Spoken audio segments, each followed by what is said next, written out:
세계신화박물관.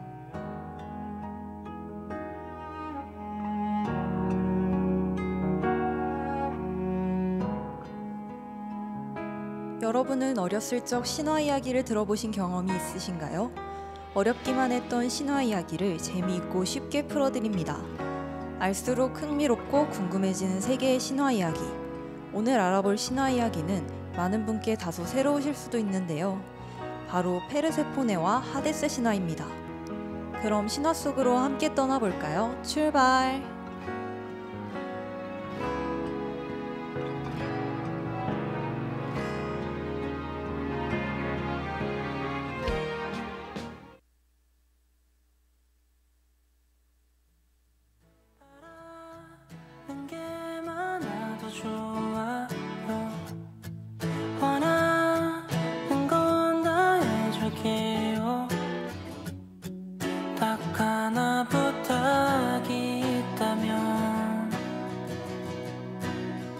날 다 알려고 하지 말아요.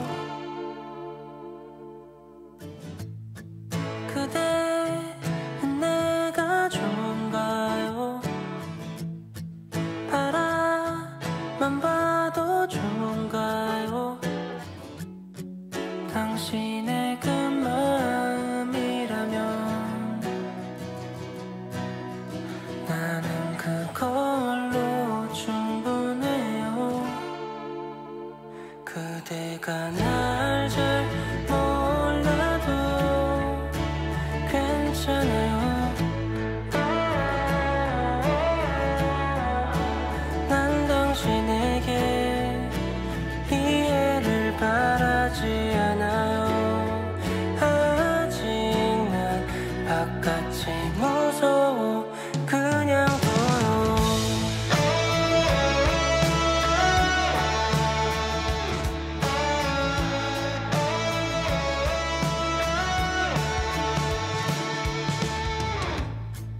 나를 위해 쓰지 말아요.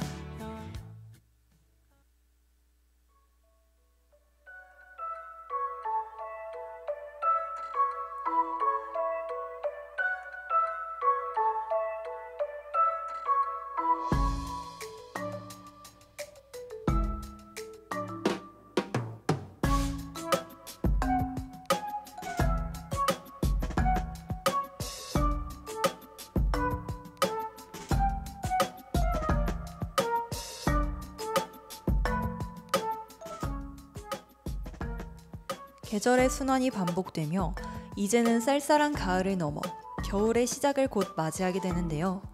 사실 겨울이 오는 이유는 데메테르 여신이 슬퍼하기 때문이라고 하죠. 가을과 겨울이 여신의 슬픔과 관련이 있다니 궁금하시지 않은가요? 오늘은 이에 대해 자세히 알려드리도록 하겠습니다. 옛날 그리스 시칠리아 섬에는 아름다운 여신 페르세포네가 살고 있었죠. 그녀는 대지와 농경의 여신인 데메테르의 딸이었는데요. 신들의 왕이자 번개의 신 제우스와 대지의 신인 데메테르 사이에서 태어난 그녀는 놀랍도록 빼어난 미모와 밝은 미소의 소유자였습니다. 눈부시게 아름다운 미모를 가진 그녀를 신들이 노릴까 두려웠던 어머니는 딸을 올림포스 신전이 아닌 인적이 적은 섬에서 기르게 되었죠. 그러던 어느 날 페르세포네가 하데스의 눈에 띄게 되는데요.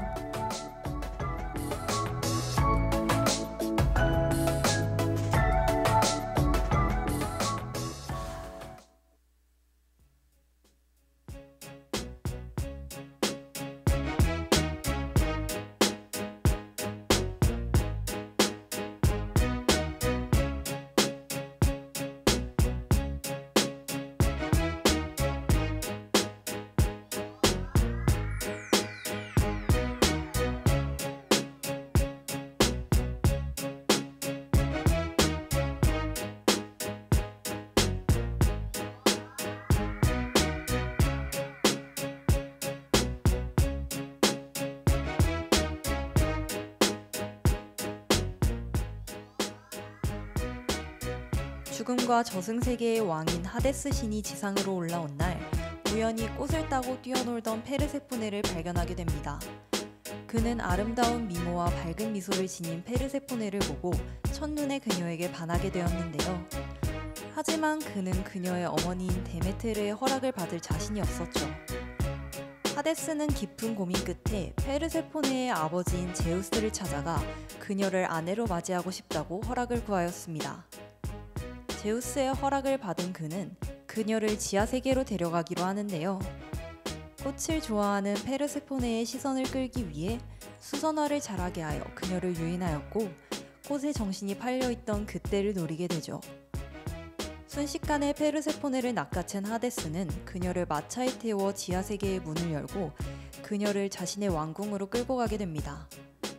시간이 지나도 페르세포네가 집에 돌아오지 않자 딸이 없어진 것을 알게 된 대지의 여신 데메테르는 매우 놀라는데요.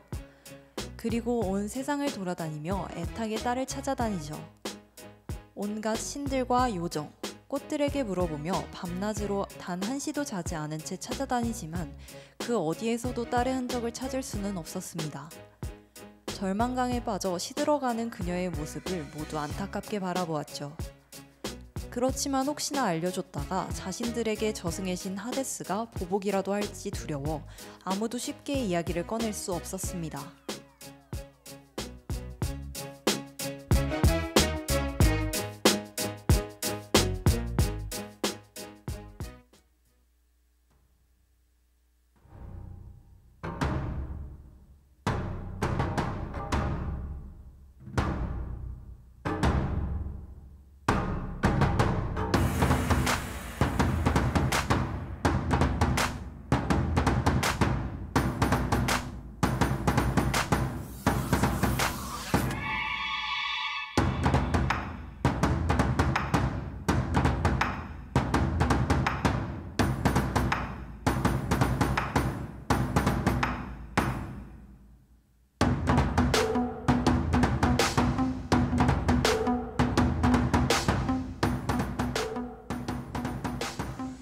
그렇게 시간만 흐르던 중 강의 ним프 한 명이 데메테르 여신을 찾아와 하데스가 그녀를 납치했다는 사실을 알려주었죠. 이 사실을 들은 데메테르는 그동안 모두가 자신을 속였다는 생각에 분노하였고 괘씸한 마음에 온 세상의 대지를 마르게 하였습니다. 또 그 어떤 씨앗도 이 땅 위에 싹을 틔우지 못하도록 하였고 설령 싹을 틔워도 새가 모두 쪼아먹도록 조조를 내리겠다고 하였는데요. 그 뒤 올림포스 신전에 있는 제우스를 찾아갔습니다. 데메테르는 당장 페르세포네를 돌려보내지 않으면 이 저주를 영원히 풀지 않겠다고 하였고 그제야 놀란 제우스는 헤르메스를 불렀죠. 제우스는 헤르메스에게 저승에 가서 하데스를 불러오라고 지시했는데요. 헤르메스는 명령대로 하데스와 페르세포네를 신전으로 데려왔습니다. 그는 왕의 명령을 어길 수 없어 페르세포네를 떠나보내기로 하죠. 하지만 그녀와 저승세계에서 마지막 작별을 할 시간을 달라고 하는데요. 제우스와 데메테르는 그의 마지막 부탁을 승낙하였습니다. 어머니 데메테르는 페르세포네에게 어떤 일이 있어도 저승의 음식을 절대 먹으면 안 된다고 당부하였죠. 바로 지하세계의 음식을 먹은 자는 절대로 그곳을 떠날 수 없다는 명계의 규칙이 있었기 때문이었습니다.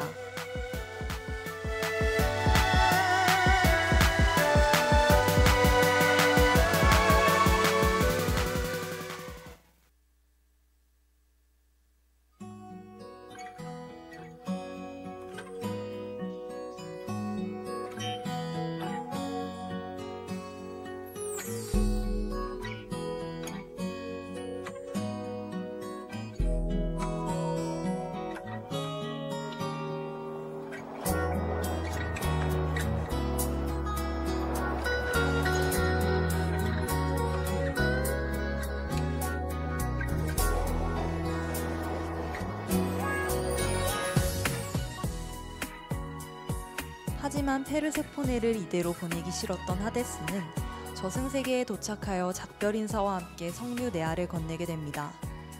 어머니의 당부를 들었지만 단 성류 네알이었고 이 부탁마저 거절하기 미안했던 그녀는 결국 성류알을 먹고야 말았죠. 그렇게 지상에 올라온 페르세포네는 어머니를 다시 만나게 되었고 둘은 기쁨의 눈물을 흘리며 서로를 얼싸안았는데요.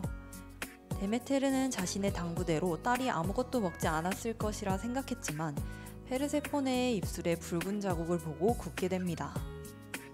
석류알 단 4알밖에 먹지 않았다는 딸의 말에 그녀는 매우 놀라며 슬픔의 눈물을 흘리게 되죠. 제우스를 찾아가 사정을 해보아도 규칙은 규칙이었는데요. 아무래 신들의 왕인 제우스여도 저승세계의 엄연한 법을 없애거나 멋대로 깨고 무시할 수는 없는 일이었습니다. 곤란해하던 제우스는 하데스를 찾아가 한 가지 제안을 하죠. 1년 중 넉 달은 저승세계에서 나머지의 시간은 지상에서 그녀가 어머니와 보낼 수 있도록 해주기를 부탁하는데요. 그리고 그의 이러한 제안을 하데스 또한 승낙하게 되죠.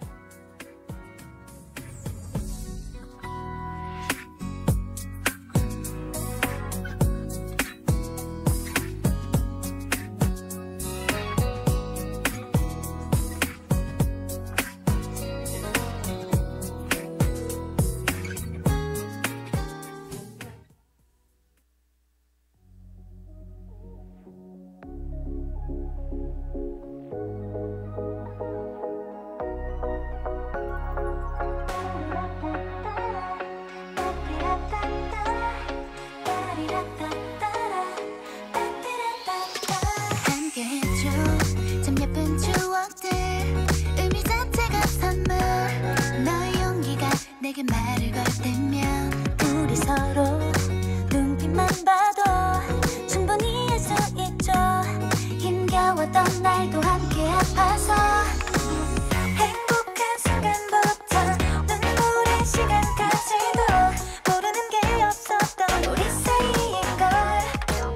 만인의 연인 같은 그대에게 열번째기도 수줍은 미소 보내고 싶어.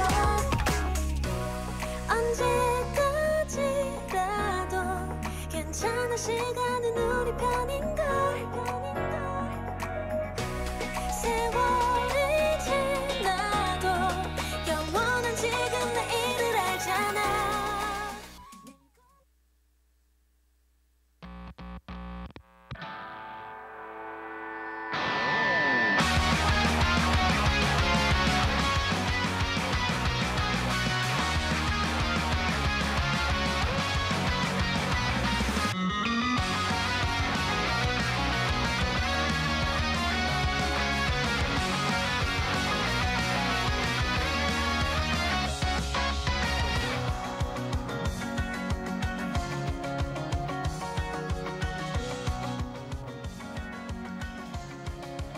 결국 저승의 음식을 먹은 페르세포네는 1년에 3분의 2만 어머니 데메테르와 지상에서 보낼 수 있게 되었는데요.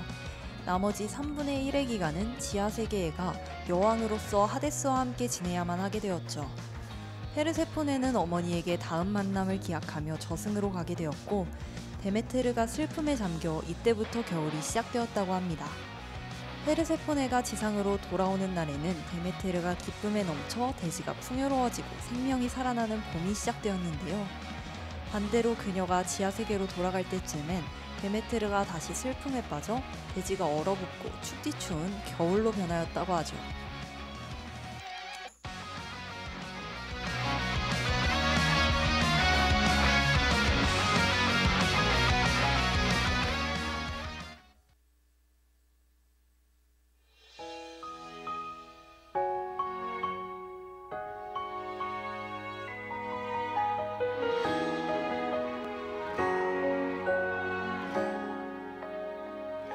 오늘은 페르세포네와 하데스 신화에 대해 알아보았는데요. 과거의 신비한 이야기를 듣고 나니 우리가 살아가는 이곳 또한 조금은 신비하게 느껴지지 않으신가요? 다음 세계신화 박물관에는 더 흥미롭고 신비한 세계의 신화들을 가지고 찾아오겠습니다. 그럼 안녕!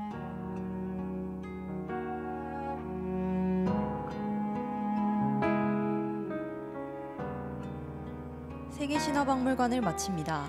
이 시간 제작 이채원, 기술 한가영, 진행의 김도연이었습니다.